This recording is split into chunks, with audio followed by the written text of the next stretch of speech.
During segregation, Dougherty County schools were just like the rest of the United States. They were segregated. Albany High School was all white, while all the others were the colored schools. So when it came time to integrate, tensions ran high. There is a feeling out there among large numbers of whites that black education is inferior and black students are inferior. And so putting white students in with black students doesn't raise black students, it brings down white students. And no one is going to sacrifice their kids to this system. So many set out to change the school system because of the Brown versus Board of Education decision in 1954. Throughout the South, I mean, it wasn't just Albany, it wasn't just Southwest Georgia, but throughout the Deep South, there was this massive white resistance to integration of the public schools. If you look at the founding dates of private schools throughout the South, many of them are 64, 65, when the first forms of integration were happening in the public school system. And that's exactly when Deerfield-Windsor was founded.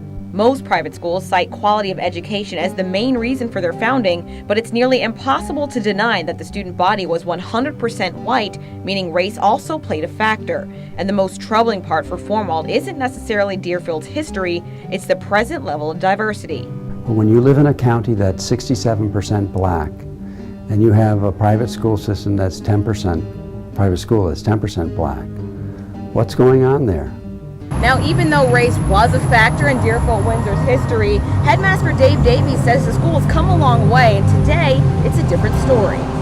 Over 100 of our 835 students are students of color, and the majority of those students are African American. We do not take race into account in our admission processes, and as a matter of fact, the last few years we have really been reaching out into the black community. One rumor in Southwest Georgia is that all black Deerfield students are athletes or on scholarship, which Davies says is not true.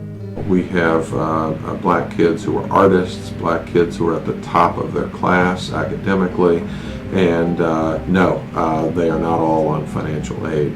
Formwalt and Davies even disagree on if the cost of tuition influences diversity at Deerfield. Is it white people are the only ones that can afford that kind of education? I don't think so. There still is a socioeconomic hurdle, and that's true regardless of race, regardless of religion. Deerfield officials say they have plans to continue to reach out and invite black community leaders in to dispel myths about the school that penetrate some communities. We have a whole generation who needs to see what we're doing here in terms of the diversity of the student body before they can accept that maybe things are different now than they were 45 years ago. Although the school doesn't have diversity goals, they value the experience racial diversity can bring to the student body. So I think our percentage is about 12 or 13% students of color. I know that doesn't represent the demographic of Albany, but I think we're working very hard to reach out and contact communities that traditionally have been underrepresented at Deerfield. And if you're thinking the public to private school comparison is like comparing apples to oranges, well, then we'll stick to public schools because we know you've heard the rumor. Now people say the Lee County school system is better than the Dougherty County school system. I don't have an opinion on that. What I do know is that it's whiter.